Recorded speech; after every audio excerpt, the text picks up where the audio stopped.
Hey, what's up, guys, and welcome to the English Breakcast. I almost forgot our own name. My name's Qwerty. I'm joined here by Afro. Hello. Hello. How have you been, bro, over the last week? Fantastic. Fantastic. Fantastic. Yeah. I've been fucking stressed out. I've just watched the football, and it was the worst 90 minutes of my life. Oh, I know. Don't worry. I saw. It was... It was basically, my dad is an Arsenal fan, and me and my mum are United fans. Or Manchester United fans. And that was a stressful game. I'm like wheezy. I'm having to sip on my tea. It's been the a most stressful time. like British sense of I stress. need a crumpet now. I need a crumpet and a cup of tea. And I only have cookie. 50% of that right now. I'm not okay. I'm not okay. I mean, considering like I'm not like a massive football fan. Like I can recognize the sport's good and I can enjoy watching it, but that was stressful. Like because I like there's a part of me that wants like because I like both the teams because like obviously know you like I know your parents and stuff like that, and so like I definitely root for both sides, but like it's so stressful. Especially the start of the second half, and it's like, oh, they just scored. Oh, this game's gonna be mental. Yeah, it was a little bit. And to be fair, it was. There was a lot. It was very heated, very emotional. A lot of injuries and stuff like that. It was all over the place. But this isn't a football podcast. No, So no. we've got a couple of things to talk about today, and the first one from this week is actually. Wait, did you want to recap last week? Yeah, We missed out we a should. couple of things I think last we week. should. The only thing I want to talk about from last week, because we couldn't get a podcast out last week because of audio issues. We fucked up the recording. Is the only thing I wanted to touch on was net neutrality, and because I feel like everybody's talked about it at this point, but I feel like it's important to just re-emphasize that even though it's over in America and it doesn't affect England yet, it's definitely something that it's only a skip away over the pond. Yeah, that's the way I'm going to say it. How quickly things trend in the US and then we get the ripples in the water sort of thing. Yeah, and it's more preemptive. It's more like, right, well, let's be ready for when it may possibly come, which is probably quite likely. Yeah, to us. Because it's going to be really threatening to a lot of people that want to start up online businesses. Yeah. If you don't know what net neutrality is, basically you can imagine it like internet freedom. It's like not having net neutrality would mean that your internet service providers would have the choice of what internet sites like YouTube or Twitter or something had the ability to get faster speeds, faster traffic into their website. So definitely go research it if you don't know what it is. It's super important. And yeah, we spoke about it a lot last week again, but sorry we couldn't get that out. But fully behind net neutrality, and you should all definitely get on that train. But this week, Donald Trump's been back on the tweets. He can't seem to allow me to live a nice happy week without having to get as I quote from early this week in our messages, physically irked like by this man. 45 degrees irked like, by Donald Trump. I'm calling tilt. Full on tilt. So if you have been living under a rock, basically Donald Trump's been back on the tweeters. He's been retweeting this time far-right extremist groups, but over from the pond, but over from sunny old rainy England. He's been retweeting basically Britain's First, and for those of you who don't know what Britain's First is, it's a far-right group, a political party over in England. But super far right, like evil, like Nazi Hence level. The extremist, yeah. Very extreme. Basically, the tweet that Madam Jada Franson put out showed a video of a Dutch boy basically being beaten up and killed by Muslim immigrants, and the clutch of this was that it genuinely showed the kid's like moment of death. Yeah, it showed him actually dying, which is in the basis already something that, like, through levels of censorship and just like morally, you don't want to show such a graphic, horrible thing to especially we're somewhere where it's so readily available. Yeah. Like, I would like to know how quickly that went down. Hmm.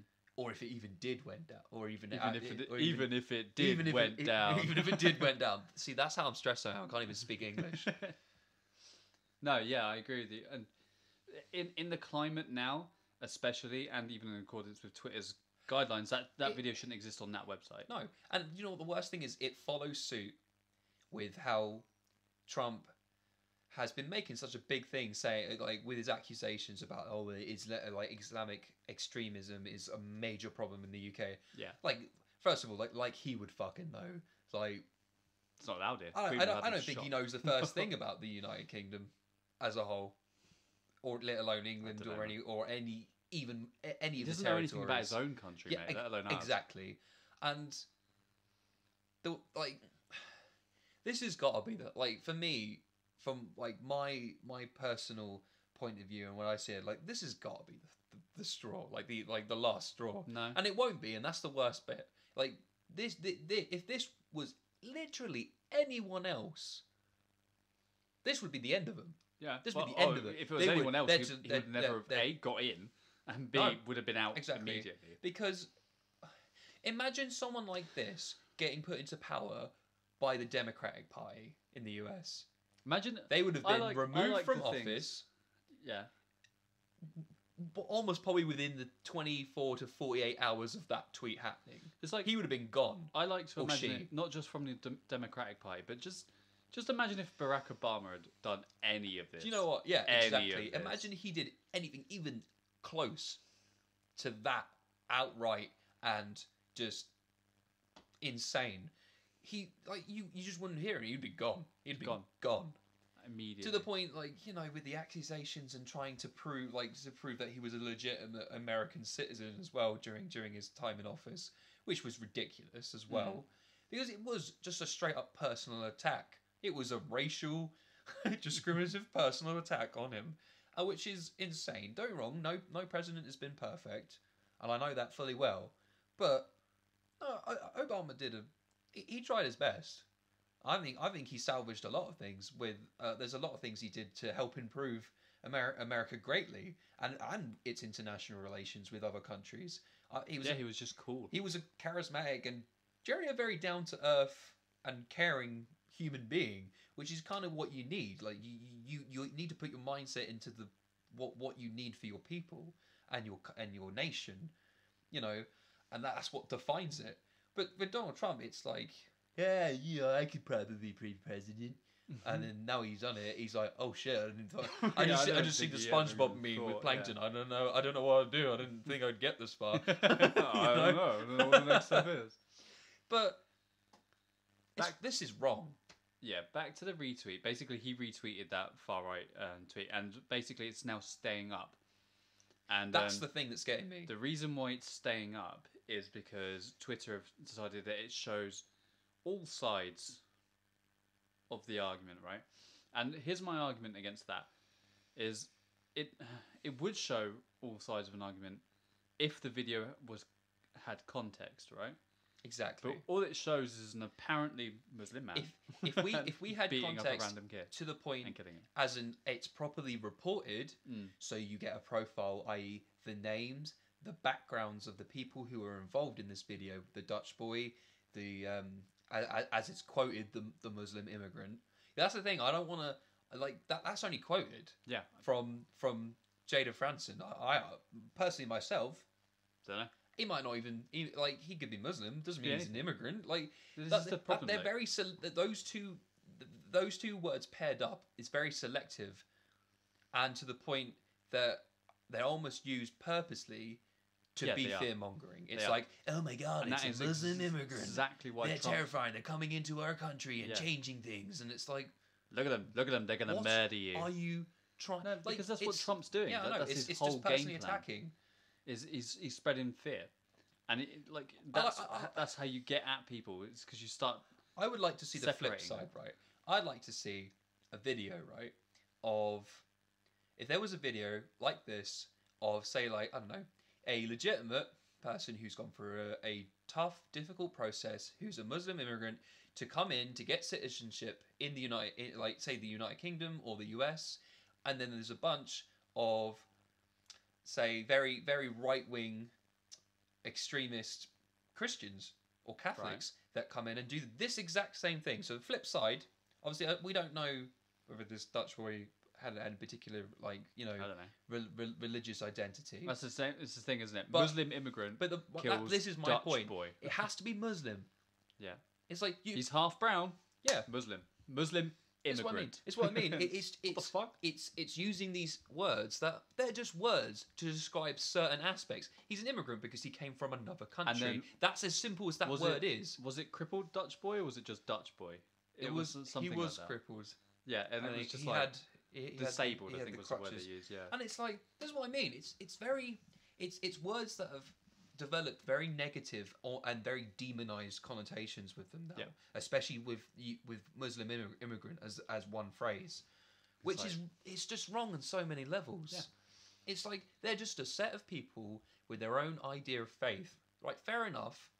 In this case, they're extremists, and I fully understand that extremism is the negative part. It's people taking the idealism from a religion and going to a very wrong place with it Yeah. and doing very, very outrageous and very horrible, horrendous things. Like this boy died because of this. Yeah. Because of whatever these people's Here's beliefs the thing, were. right? It's a horrible act of individual violence. But yeah, this is where I'm trying to get with it. It's like this doesn't, however, represent the entire like religion of Islam. No. Like I know people who are Muslims, and they're lovely people. I only know one, and he's kind of an arsehole, but You're not helping my point here. well, no, it's the same point. They don't represent an entire culture. They're individuals. Well, essentially, that's the point. Whether we get there difficultly or not. Yeah. My point is that it doesn't represent the entire faith. Yeah. And I generally think I know Christians that are Basi- assholes. I know Christians that are lovely people. I know a guy who's called Christian who's an asshole. He's not an arsehole. He's just Guatemalan. Not racist. Redact that. Oh, Redact that. I never said Cut. that. I never said Line. that. No, yeah. No, like on a serious point, like religion, like whether it be Christianity or Islam as the two examples, they're both, you know, these one God religions that preach a lot about peace and not killing people and not stealing and doing all these things.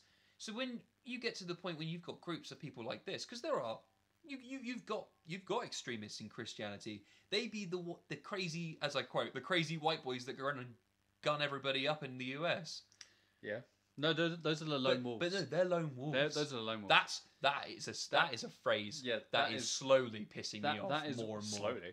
That is where that is how you can you don't even have to hear He's a lone a wolf. description of a person anymore, like what their physical appearance is, to tell what race they are. If they're in America, because if they're a lone wolf, a lone wolf, an individual attacker, you're like white male. It's like done. So if it's like, ISIS have claimed responsibility for this terror attack, it's like, oh, definitely Muslim then. It's like, for fuck's sake. No, it's like They're both. That Should be is what- representatives of individual acts. It's like, yeah, exactly. And I because it's a big thing though in generally, like especially Western culture, about generalizing things. That used to be my big issue about education. Yeah. Where a very simple rule that was done in class is like if someone did something wrong or interrupted or took the time to essentially interrupt the class or to take up time, everyone would be punished for it. Yeah. And I get the idea is that it's supposed to be the whole reverse psychology, and they feel bad for letting down other people and putting other people putting them out. So then you recorrect it through basically that psychological process. Yeah. You're like, all right, then, well, actually, you know what? Even though I'm acting out, I don't want to. Like, their intent wasn't to do it to, ruin everybody else's experience in the class. So they don't. They make amends, sort of thing. Mm. But at the same time, the negative side of that, that's what this does. This just couples them all up, and then just demonizes an entire group of people. And it's like, on what evidence? You've seen, like, there was a quote, something silly, like, and the amount of people in the Islamic faith that are extremists is something ridiculously small percentage-wise. Well, yeah. I think it's less than 1%. Muslims take up like There is what fucking billion? It's like something stupid like there's 2 billion, 3 billion Muslims on this planet. And about 1% of them, or something has like to be that, it's probably are, less. are extremists. Yeah, Because, I think it was actually 0.9 something percent because of all of Muslims. Yeah. So 2 billion of them, or however many probably there was, more, to be honest, the loads. So you're talking lots and lots of people, and then you're actually talking about maybe a 1,000 if less. If all Muslims were like that, we'd all be dead. Exactly. That's my point. it. If you manage to radicalize and brainwash 2 billion people to that mental state and frame of mind, it would be over. the West would be gone already, because they would have because if you've got 2 billion people that are all willing to give up their lives to kill other people, there you go. You've literally got a massive army full of extremists. But the point is, that isn't the case. And for some reason, many people seem to think that is the case. Well, it's because of people like Trump, and they retweet stuff like this. But that's because the point. It spreads they use like him. That's what I think the point of him posting this was. It spreads fear mongering. It's very clever how he does it, isn't it? Because he uses a lot of very key words when he talks. He uses a lot of they, and he uses a lot of us and them. Yeah, these words, but he never specifies like. Did you watch who the same they thing I are watched? or them it's are or us It's are. the idea that he leaves it open, Very open, and allows statements. essentially what you're afraid of. What basically he spent all the time, because you'll watch it throughout his campaign, where he'll build up the idea of the certain groups and certain things that he doesn't like, and then the people who have who are like essentially like ignorant to basically anything else other than what he said. So the people who have those like kind of, let's say, like whether radicalized or like if the way I see it, he is literally radicalizing America. Yeah, into a certain way of thinking. He uses very by leaving it open ended, and language. He leaves it open ended to the point that like he leaves it where there's a certain assumption, like this is what he wants you to believe. But he doesn't tell you to do it. He lets you do it. You're on your own. But the thing is, it's already a set path. There wasn't really much else to go from it, unless you're properly thinking hard about it. If you just flow through and be paranoid and scared, you'll immediately go to the worst case possible, which is what he wants you to think. Yeah, he plays on your fears by using this is what I mean, open-ended language. It's control of the great populace and many people through fear. Yeah. And it's actually disgusting. I don't want to compare him to the Nazi regime, to be honest. No, but it's the same. It's the same way that started. That is how it started.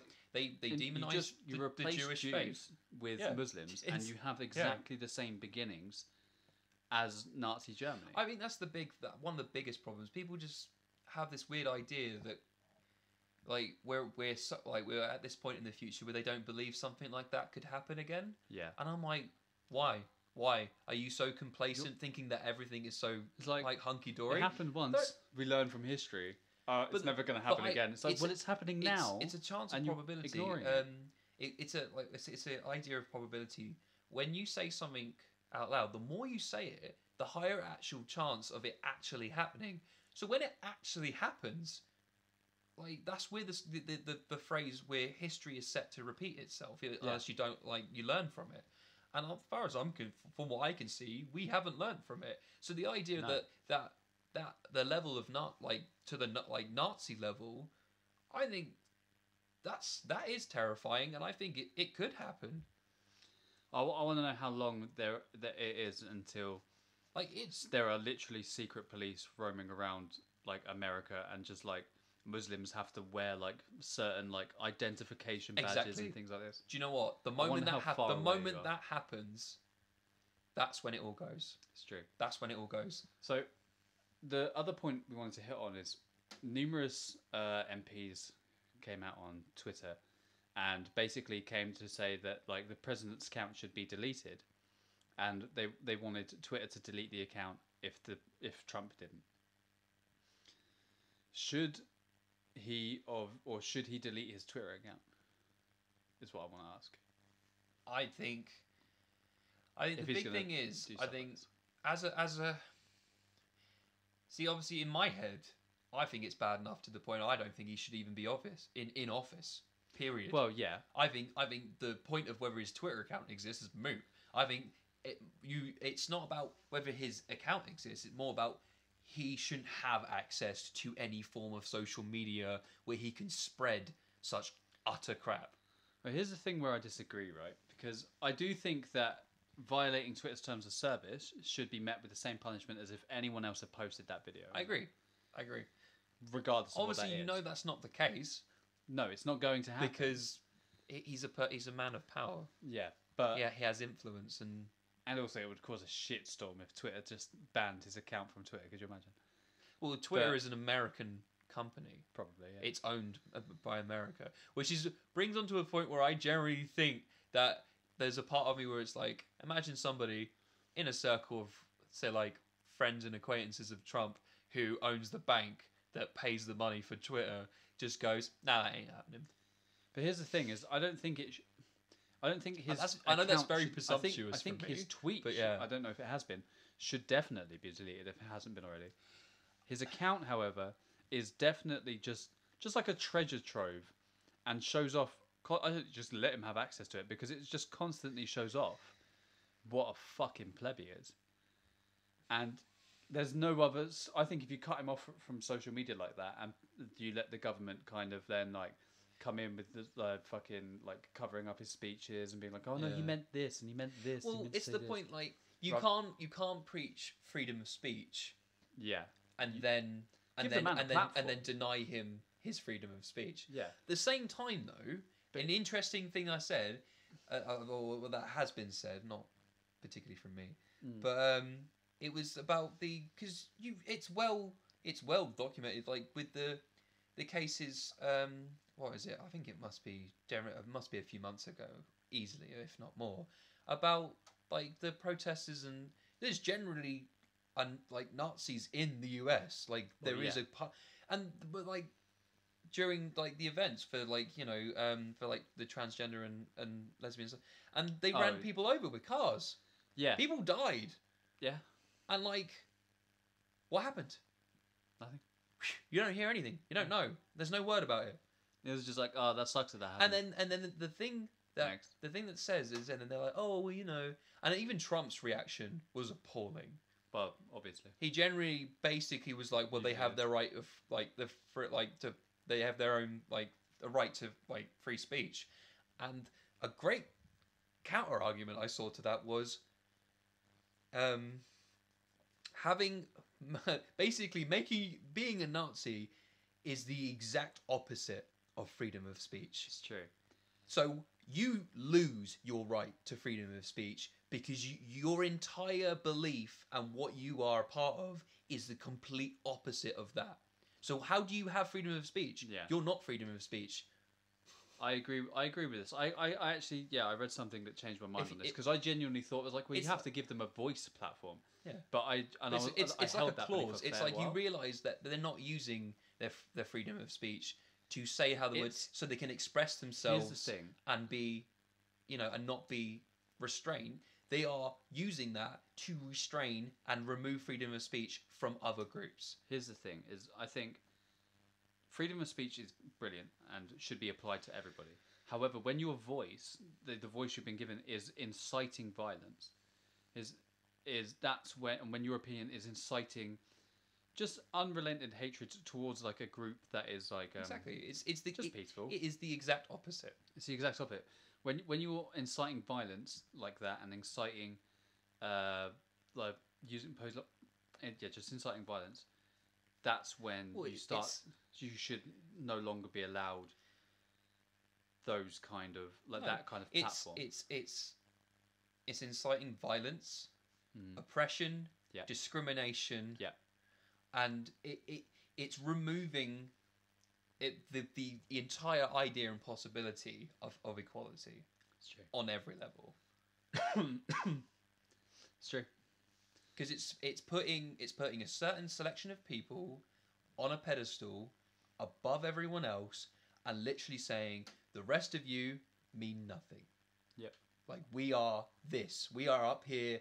Everyone else is down here, and we're gonna incite as horrible and vicious and and physically violent tendencies. Yeah.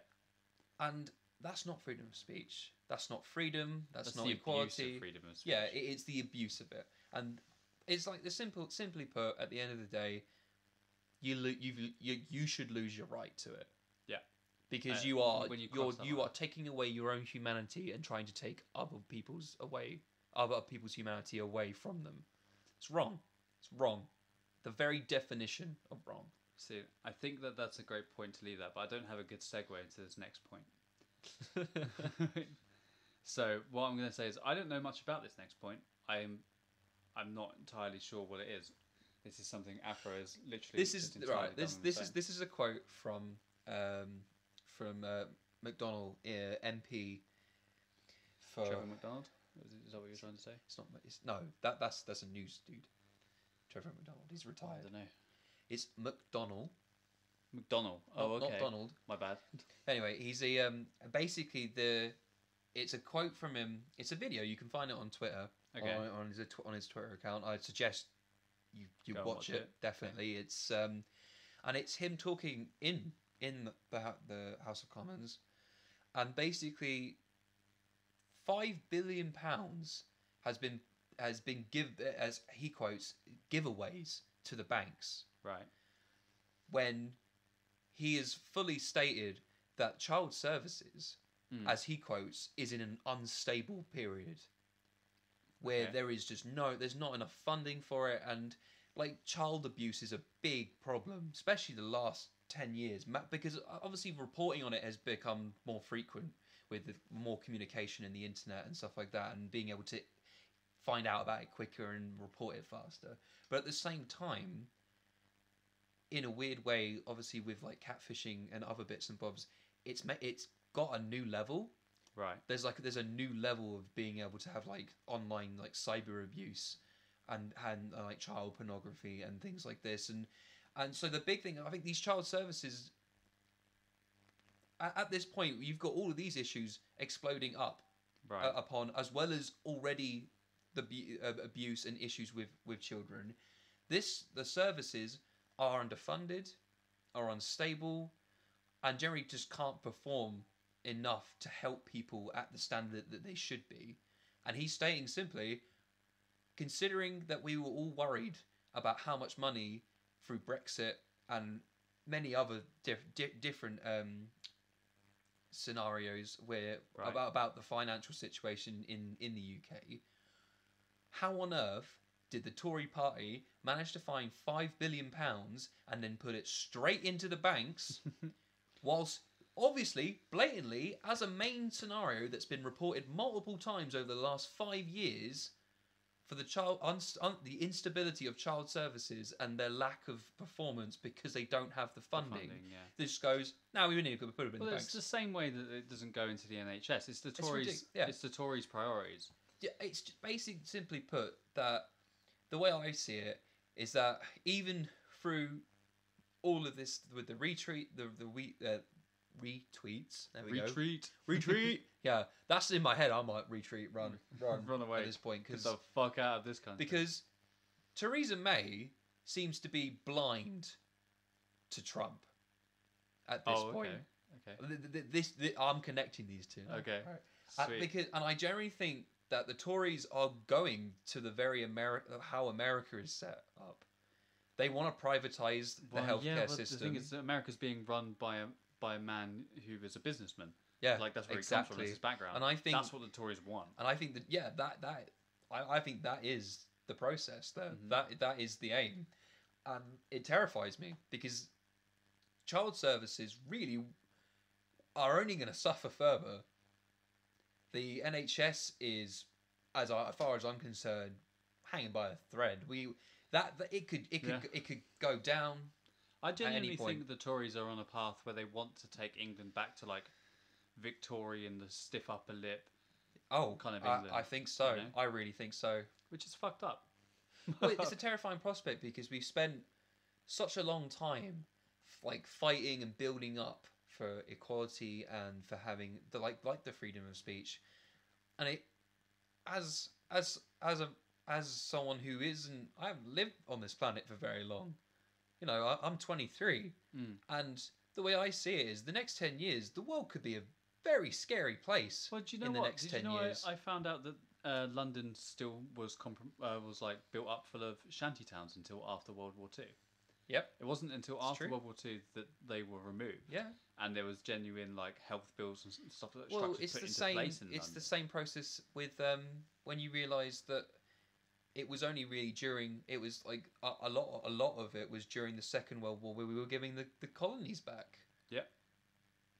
And the Tories want to take us straight back there. They want to go 60 that's what I mean. years I generally straight think, in the past. I generally think I wouldn't, Back to the 1940s. as much as the idea of it scares me. Yeah. Not for not only for the people of the UK, but for the rest of the world, for it to turn into the British Empire again. Okay. Because that's a terrifying prospect. Because this sounds very much like that. Obviously, it's a very. I don't know if we're in a position to take over the world again, though. To be honest. No, I don't. I don't think that would be. Obvious. I don't think that would be the aim.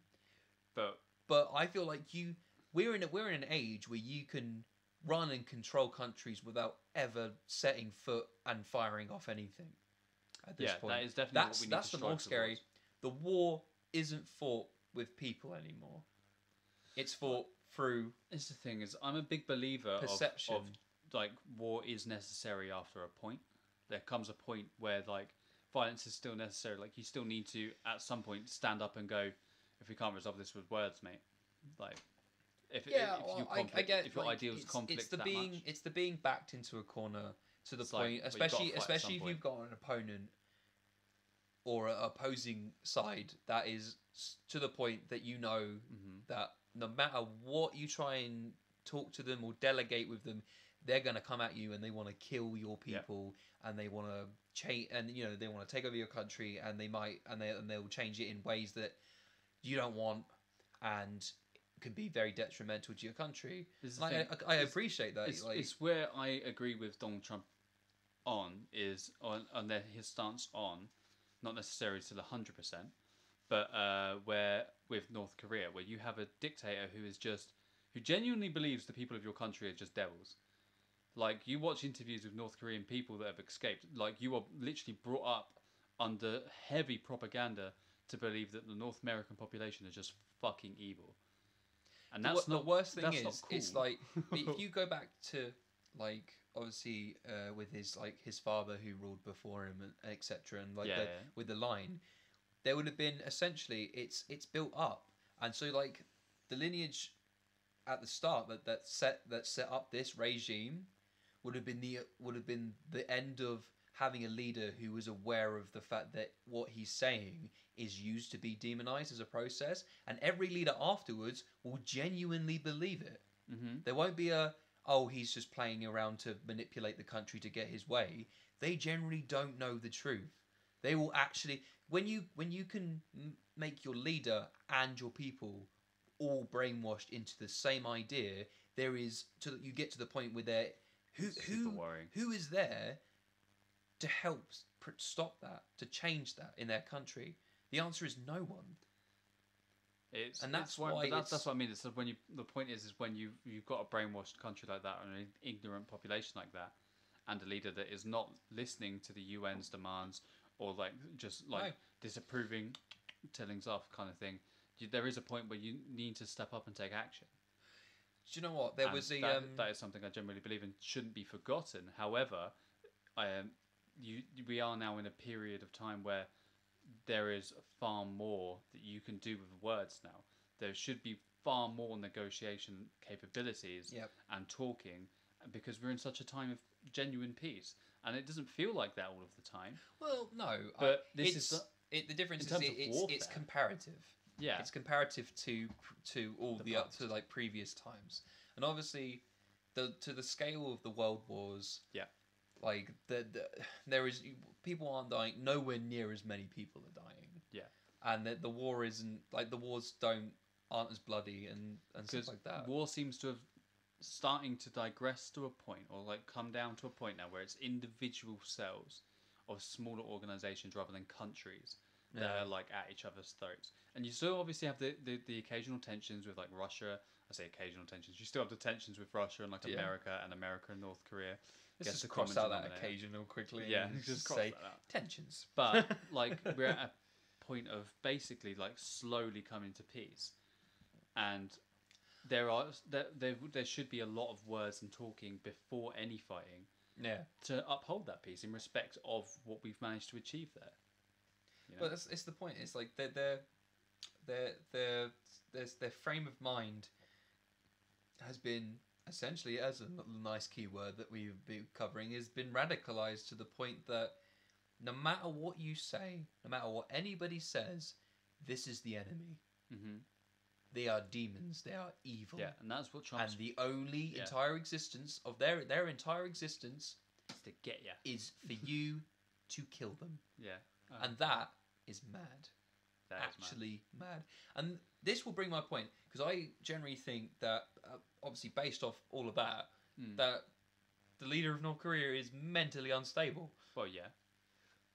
But bringing a doesn't help when segue, you- there was a video where there's a man talking about essentially stating that Donald Trump is not mentally fit to be president. No, He is most certainly mentally You've got unstable. two insanely egotistical children Exactly. running these two countries. They don't quite grasp the power and influence that they actually possess, and actually recognize that if they go about these selfish and detrimental actions, they don't recognize the consequences. Nope. Nor do they seem to care about the consequences or whether they happen or not.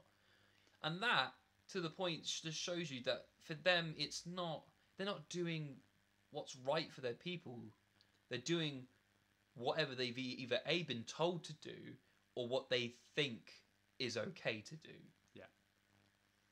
And without proper information. Or without facts. proper information, with thought processes. with certain corruptive influence. Yeah. Well, I think that's a fun point to leave that on. That was heavy as fuck. Now, let's take a breath. Oh, my word. And distract ourselves completely with movies. Yay, nerds! Yay! So, the Infinity War trailer dropped later this week. This is the first time I'm amazed ever I made that noise. that I have seen a trailer for a trailer. A trailer for a And trailer. there was genuinely, Marvel dropped a trailer for the Infinity War trailer. Was that the There was like a clip, like What's loads the- of clips of different Avengers films and stuff like that put together. Tom Holland was there's a visual of recording of him talking about this fact that the trailer is going to drop. Yeah. Yeah. And then there's like some like footage of like other Yeah. Avengers films. And it's like, oh, it's all building up to this, Yeah. and the trailer drops tomorrow. I was like, why did you have to do that, Marvel? Hype. I mean, yeah, but now everybody's going to do that. Now we're going to get to a point where there's going to be trailers for trailers, but and then there's going to be trailers for the trailers for the trailers. The big part of it is the fact because it's just pure advertisement, because you can have like obviously the things like Tom Holland and stuff like that to be in there. A big thing that they do though, like because obviously a lot of the actors like Chris Evans and Tom Holland do the whole dress up as their characters and go to the children's hospitals and stuff like that. Oh, that's It's a part of advertising them Yeah. as who they are, which I think is nice. I think they deserve that, because this is their job, and and this is their livelihood and their career. So I think it deserves to recognise that they aren't just who they play on the screen. They are, like, especially because how well Marvel, or should I say Disney now, both. Or. essentially have spent a lot of time finding very unique and very, like, I'd say the right people to play the roles. Like, I can't imagine anybody else besides Robert Downey Jr. being Iron Man. Well, he's the catalyst for the whole thing. And isn't he? like, Tom Holland has been one of the best people to be Spider-Man. Out of nowhere, as well. And that's what I mean. It's like their scouting has been impeccable. Yeah. Scarlett Johansson plays Black Widow. Perfect. You know what? She's the only one I could probably accept being replaced. You know, I could, like yeah, I could see her being played I think, differently. I think, what I mean, because I think guess. because like having the like dangerous, attractive, smart female spy is almost a generic role. Yeah. So Actually, yeah, it it's has the same with it has Hawkeye, it has isn't the it? ability to be cross referenceable. But with all of the other superheroes, I can't imagine anyone else No, as them now. well, it's like, well, like Benedict Cumberbatch is Strange. Chris do Evans you know what? is I Thor. said it. I said it long before that movie even had a trailer. Chris Had even Hemsworth, the sorry, idea. is Thor. I literally said, if I was anybody that I wanted to be Doctor Strange when I heard they were going to in the process He's to start making it, I was like, it's got to be Benedict. But let's talk about the actual trailer now. Rather than go on the thing, because I'm excited. I'm not going to make that noise again, but that was me. That was in me. I was so excited. It was so good. Who, if you haven't seen it, definitely go check it out because we're about to delve into it. So, what do you think the kind of story for this film is going to be? It's supposed to be like a heist film, right? You're supposed to follow Thanos Allegedly around, and as he collects however many gems. I think it's gonna. Infinity Stones. If I feel like they found, like, I think especially like a lot of the end of Phase 2 with Phase 3 movies, they found this certain feel that Marvel really like in their movies. So like the Thor Ragnarok, Guardians both have the very similar feel where it's become more vibrant and colourful. The humour has a certain tone and attitude that they like. So it's witty, it can be funny, but it's also accessible to be funny to kids, to be funny to adults who have obviously been fans of the comic books and stuff all the way through. I mean, to be fair, we've had 10 years, like 10 years of cinematic universe for Marvel now. So you've got a big fan base of 10 years worth of range of like kids and teenagers and young adults, as well as the older fans. So they got a massive fan base. It's so like they've managed to make it accessible and relatable and interesting for multiple age groups. Oh yeah. So it's easily like kids from as early as the age of like 4 and 5, up to people who are like in their 50s, who like grew up with the comic books and stuff like that, and that's incredible. Like the fact that they've done that. So my question is, how many stones is he going to get? So I'm thinking, based on that story, like that style that they want to do. Yeah, sorry, I'm just bouncing up and down with excitement right now. I'm sorry. For that style that they've managed to find. Yeah. I feel like it's definitely, obviously we know it's a two-parter. It's a two-part movie. Yeah, Infinity War and Infinity something else. Yeah. So I generally think that he won't get all the stones in this movie. Same. For sure. I'm almost certain of it now. I genuinely think that Thanos with all 5 stones is just... It might work in the comic books, but I don't think it works. I wouldn't be surprised if in the movies he doesn't successfully have all 5 of them. I wouldn't be. I think that he might get 4, and I think that there will be like a mad grab at the 5th. Something like... It'd be more like...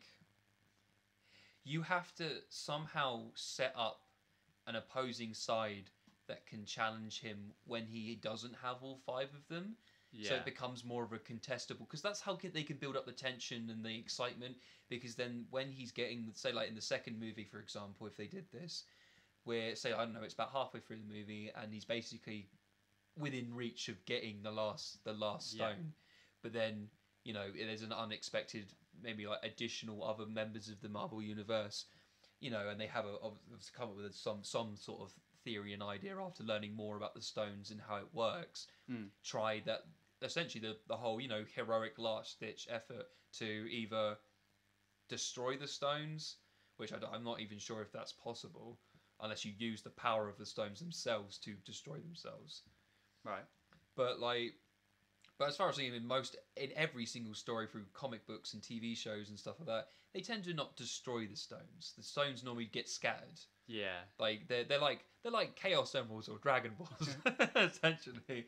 That is what it is. They are just marbles. It's collecting trinkets Dragon that all Balls, come yeah. together to give you a very insane amount of power or a unique ability. See, I think he's going to get a few of them, and I think. Well, from the trailer, he's got two. We know for sure that he's probably going to get 3. So we made the call at the end of Thor Ragnarok that he was going to basically needed the space gem to zoom around. Yeah, if you've seen the extra end credits for Ragnarok, it's his ship turns up.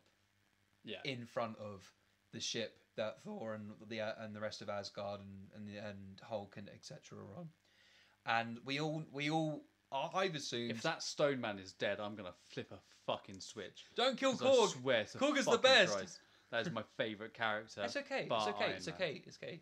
We can bring him back. And also, Infinity Stones. I genuinely think that Iron Man is gonna die in this film, and I'm scared.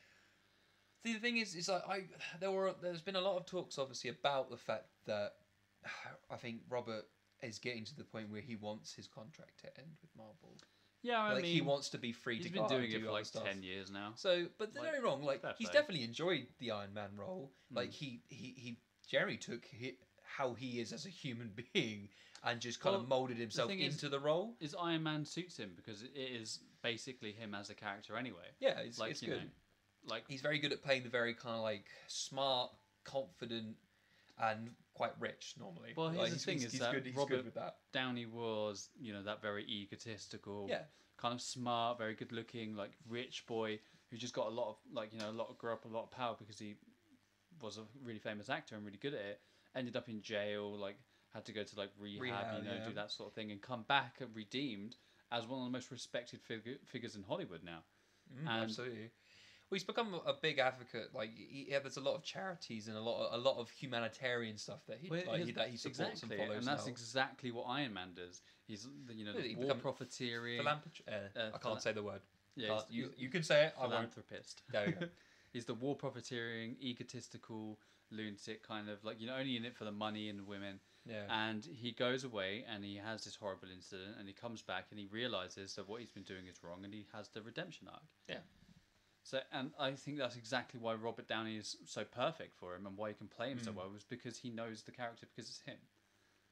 But that's what I mean. It's yeah, like, I think generally it's think that, like, literally a part of his personality was the basis and foundation that he used to mold his character on the screen. Yeah. Which was great, because if you quite literally, like, physically relate to your character, it's so easy for you to. It's like just going.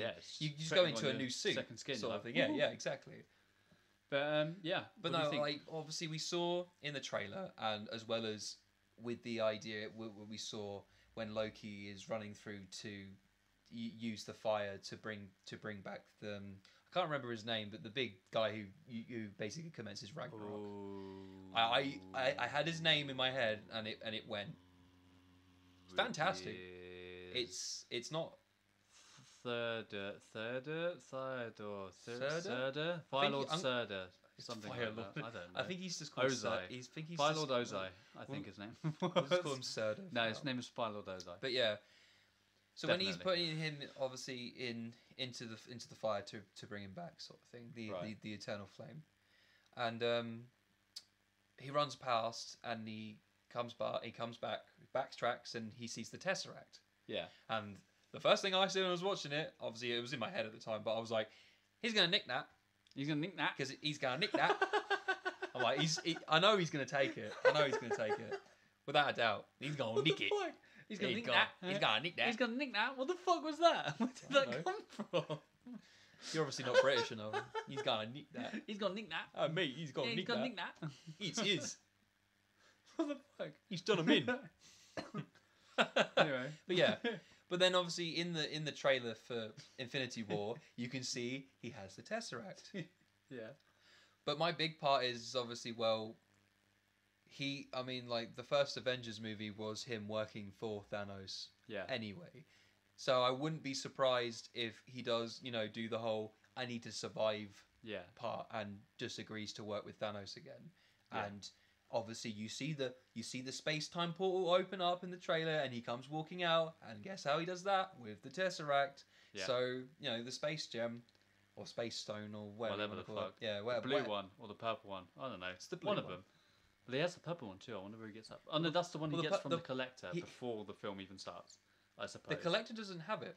Oh, whoever Nova- the fuck. The Novacore? Novacore have it.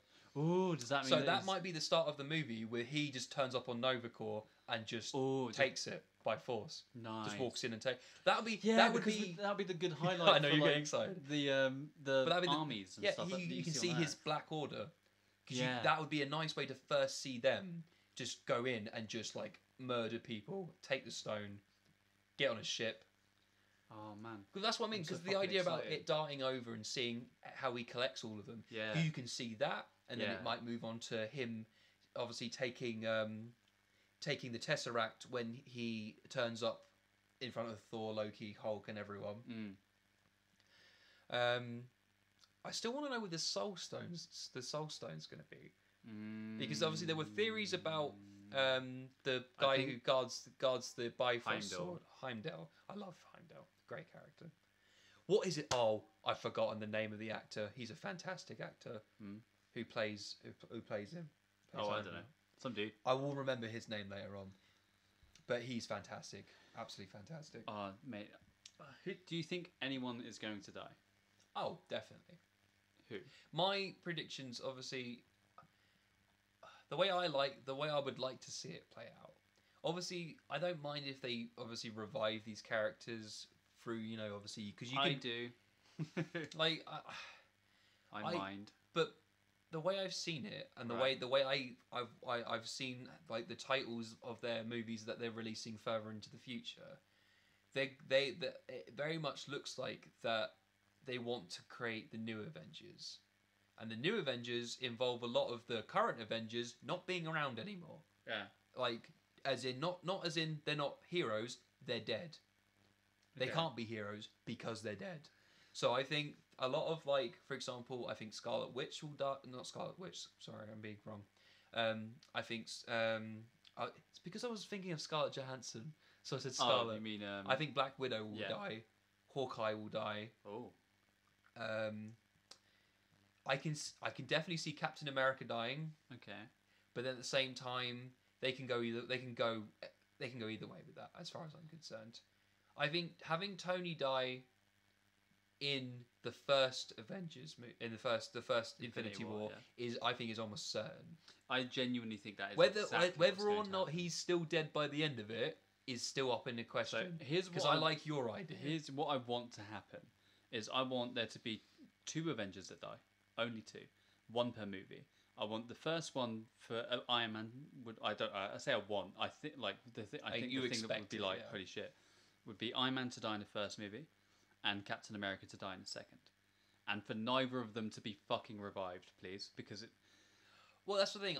If That for would me, ruin it so much for me. if Captain America dies, I would prefer him to stay dead Yeah, because it's a major death. It's like here's my like kind of parallel to it is, in Naruto when Pain destroys the Leaf Village. and Spoilers. Kakashi dies and he just wipes out a whole and Hinata dies and a whole bunch of people just get wiped the fuck out. Oh, When- Hinata doesn't die. She does. She gets like thrown up into the air and then like She splattered on the ground. she and then gets puts a injured, fucking... but she doesn't die. Oh, I'm pretty sure the implication is that she's dead. Well, yeah, it's to make Naruto think that she died. But whatever. So either he way, goes into she's either dead or he goes she's into his nine critically tails injured. But then She is suddenly critically injured, but get out of- Kakashi dies. get out of jail free card, Renee Rebirth.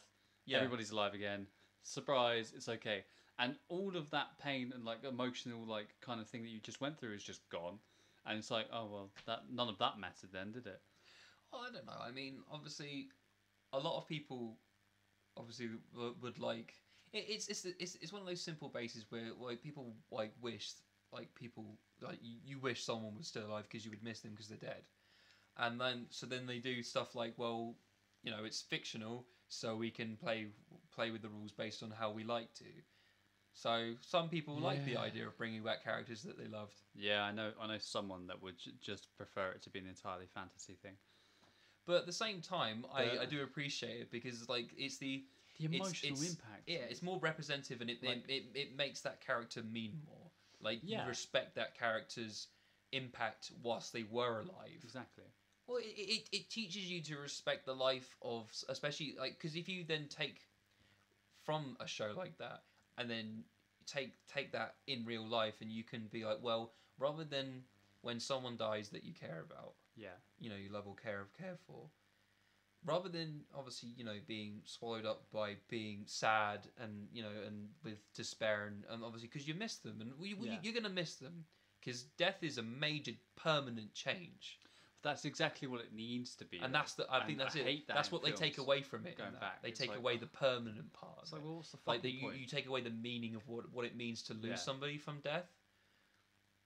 But So, yeah, for me, what they need to avoid is killing out a bunch of characters at once. Like civilians, it's fine to do. You can just wipe out a bunch of them. When it comes to killing members of the Avengers, you need to have it's individual not going to be people at the same time. Yeah, they won't they won't like straight up kill 3 of them instantly. Yeah, here's it's going to be like bloody and it's going to be tough, and they might be able to achieve something before they die or something like that. It's the reason why I want 2 to die, 1 per movie, is because one death is so impactful. It's actually kind of the reason why I think Hawkeye will die, because they set up his family thing, and everyone's been waiting for him. But he has a family.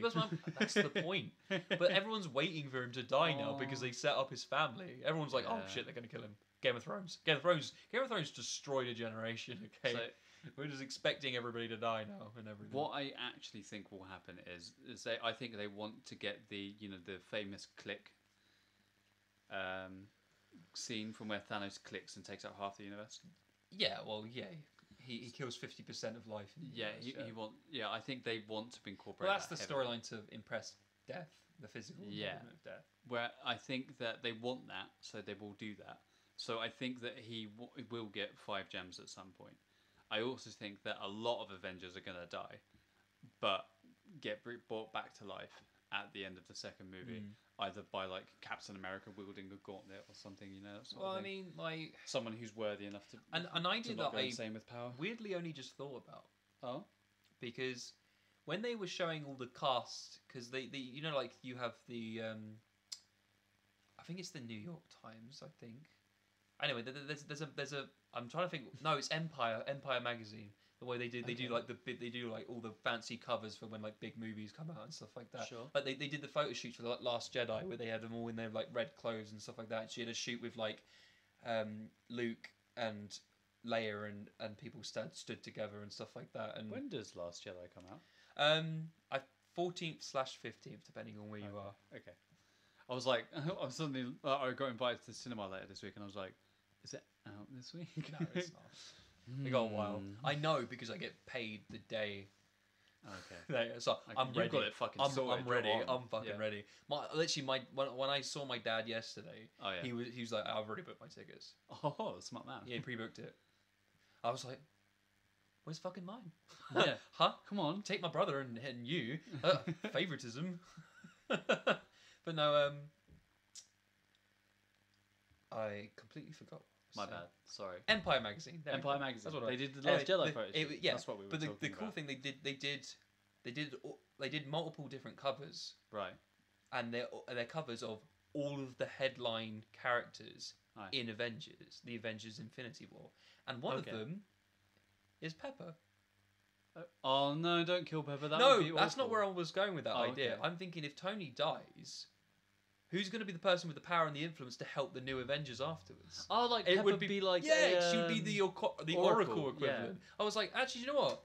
I could really see that. I could really see her actually being I would really like being that. the tech. Exactly, that's what I mean. Then I wouldn't mind actually losing Iron Man and losing Tony at the end, because like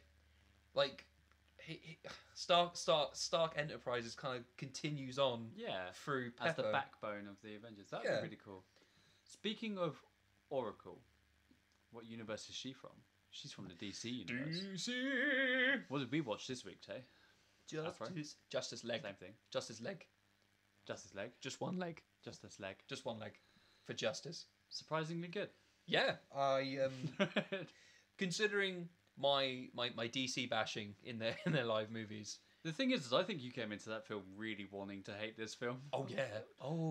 No, I did not have good expectations. Yeah. I was ready to be like, I'm gonna hate this movie. This film. But no, this movie really surprised me, really turned me around by the end of it. Yeah. It's not how would I put it? It's not perfect. well, it's not. No, and It's, I liked the quote. It's Age of Ultron level. yeah, I liked that quote. If you were going to compare it to the first Avengers film, it wouldn't be. See, as the thing is like there. this is what this is a quote for me though. Every time I rewatch the first Avengers movie, it becomes less and less good every time I watch it. No, I love the first Avengers Not movie. that It's so cheesy. it will and always happy. be a It's so good movie, but I think the problem is that like I like the new style of Marvel movies. Yeah, I've grown. It's That's the yeah, that's point. what I mean. It's adapted and grown. So like when I see that, I see that's like a test trial. That was their way of Yeah. that's them still trying to figure out where Well, they want to be. here's what Marvel did right: is that DC just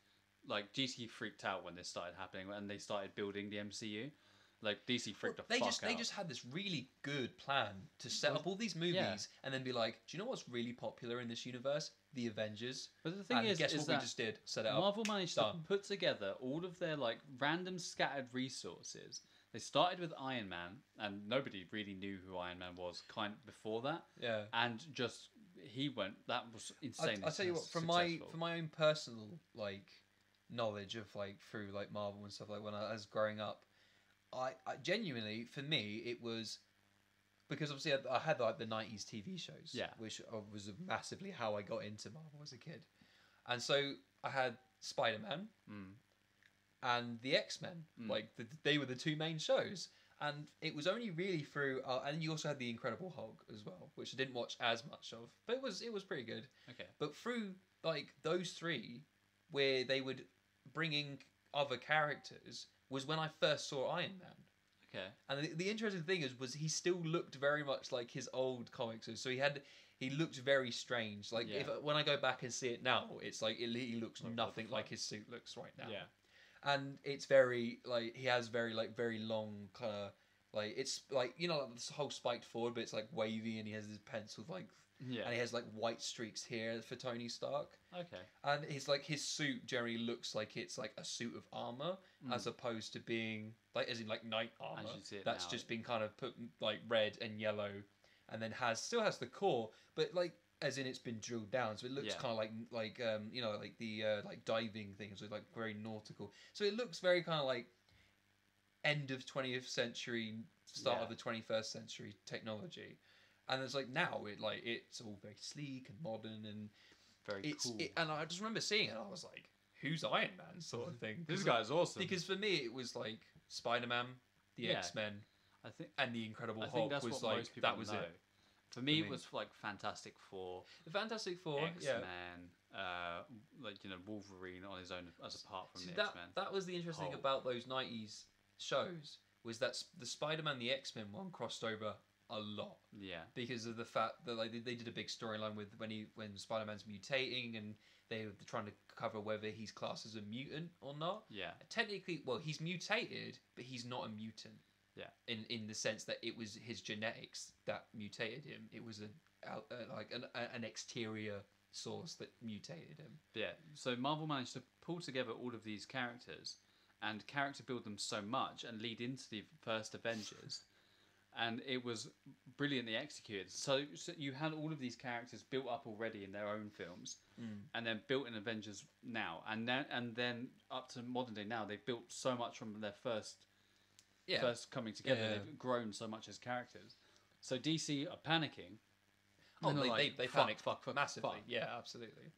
But so I was kind of surprised because when I heard that they were gonna they did the Wonder Woman film first. They'd done two Superman films, and they had Batman vs Superman. They had Man of Steel. And I think there was another Henry Cavill Superman film before that, but I can't remember. No, it's literally Man of Steel. Okay, so two Superman films, including Batman vs Superman, and a Wonder Woman film. Well, that's interesting. Is even like they set up the Dark Knight series. Yeah, and then obviously it got to the point where then the entire like plan got recast, and the authors then because of the had to reintroduce a new Batman as well. And so they were tasked with in this movie setting up the other characters, i.e.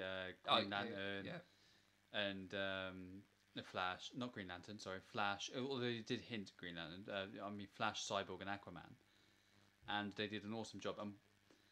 I wasn't expecting them to be very built up or No. shown off. And I but think each character gets their own time in the spotlight the interesting thing is and that gets their own personality. this which is movie is this movie likes to do it's basically done its marketing seems to be its marketing strategy is that we're going to do the opposite of what Yeah. Marvel did and It be like lays the groundwork for the other we will superheroes. explain later. Yeah. Here is what's happening now.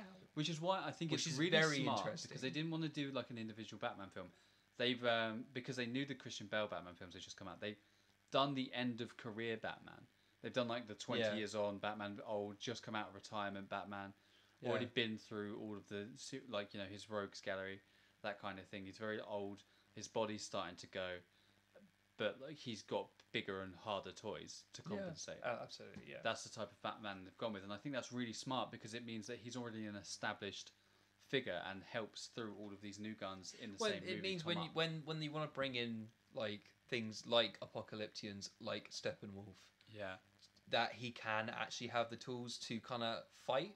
yeah, Like it's very different in like obviously with the animated TV shows and the comic books that like Batman is shown to be a very like analytical and essentially a very overpowered character in the sense that he has contingencies for everything, and which is I like that in this film as well. I was like, I have a contingency for that. I have a contingency. For that. that's what I think the self-aware meta jokes in Yeah. in comic book based movies is good. Yeah. Keep doing it. Keep doing It's that. fantastic. We like to laugh at ourselves and Yeah. and we like to laugh at the like. Well, obviously, That's why Marvel's so successful is because it's funny. Like they're heroes. The point is they're meant to be yeah, powerful and they're meant to go woohoo and like you're meant to Yeah. enjoy the ride with them. Whereas DC kept making them all doom and gloom and taking itself so yeah. seriously. I think obviously a lot of that is Zack Snyder's like style of Yeah. he does like quite dark like colors and Dark, don't get me just wrong, brown. I appreciate that for Batman because that suits Batman immensely. Yeah. Like that's what made the Dark Knight series really quite like. That's why don't get me wrong, I don't like Dark Knight Rises as much, but overall as a trilogy, I do like it a lot. Like the Dark Knight was as the second movie was, I fucking loved that. Yeah. Mainly because Heath Ledger played a massive impact for me to like that movie because it is one of the best live on-screen performances of the Joker ever. It's the Yeah. Him and Sorry, Mark Hamill are legendary. sorry, Jared Leto. No, You I weren't liked up to Jared scratch. Leto more than I thought I would, but it's still not. It was comparable. The thing is that it was a different. I respect look him. on him, You know what? which I is think fine. that was I necessary. give him points for being brave to try that. Yeah. But at the same time, I know so many people with the fan base for DC, Yeah. and I'm sorry, but to the point when Mark like just before and just after Mark Hamill came on the scene to do the voice acting, that was the expectation. Yeah. That is the Joker, and to many people, it's so Mark Hamill is the Joker. Like his Joker is the true Joker. Yeah, I liked Leto's Joker, but it wasn't as amazing as I think he's. But it had its good points and it had bad points. so yeah, Justice League. I think Joss Whedon probably saved this film. I don't know, Yeah, but I think whatever input was yeah, that there was a change lot of, that was different for this movie. I know that there was a lot of It- reshoots. as a statement saved this movie. Yeah, Because this movie, if it was anywhere near Batman vs Superman, it or would have been Suicide Squad. awful. Oh yeah, Suicide Squad would. Oh, you know what? That would have been a travesty. Yeah, the thing I wanted to say before we sign off is I really liked the combination between Joss Whedon's writing and humour and his take on the superheroes combined with Zack Snyder's cinematography and like because the best parts of like Batman vs Superman Well, you get the and duality there. is that you get like You get the best of both worlds. The You get the dark, gritty scenes and the destruction and the wide scale fights and stuff like that. I think With the dark red skies and stuff Yeah. like that, because you know like shit's going down. if Zack I love Zack that. Snyder knows how to like take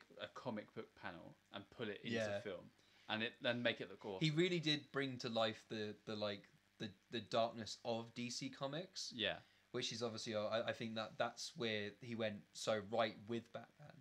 and so that's wrong where with he went so Superman. wrong with Superman. Yeah. Which is the biggest part of the success of this, one of the biggest traits of success in this movie was bringing a positive symbol of hope Superman finally into the cinematic universe for them.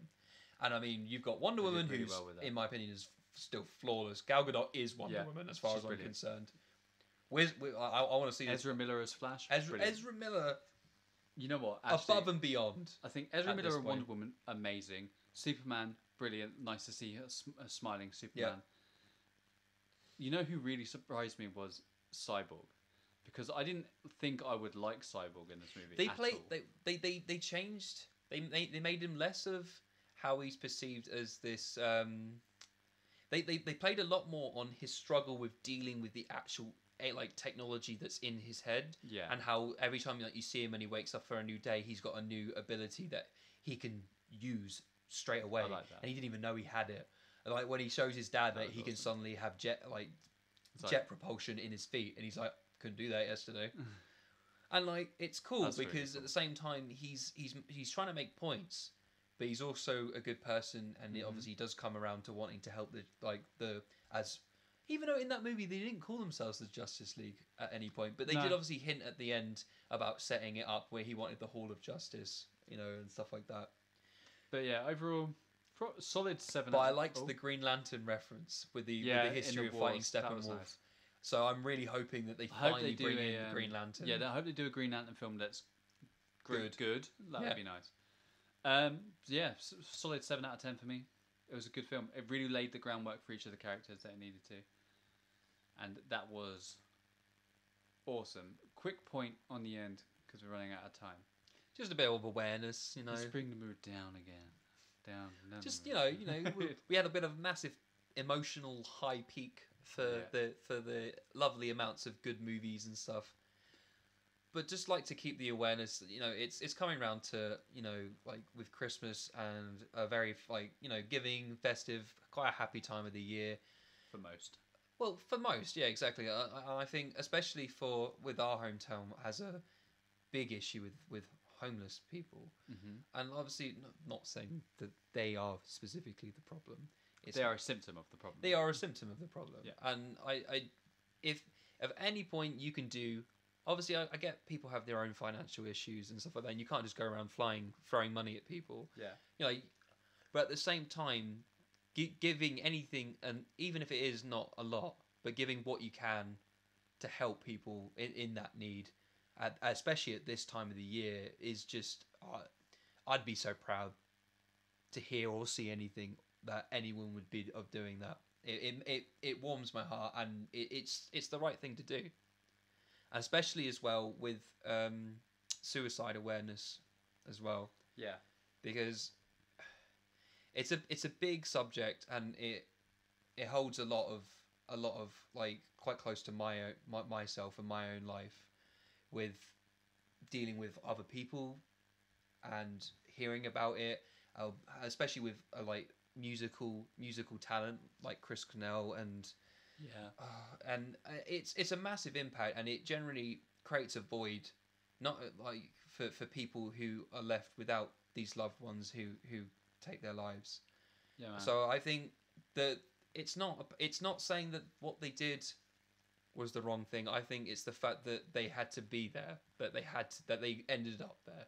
Yeah. So I think it's a responsibility for people to be open and be aware and be able to create platforms for people to talk and to save them, really.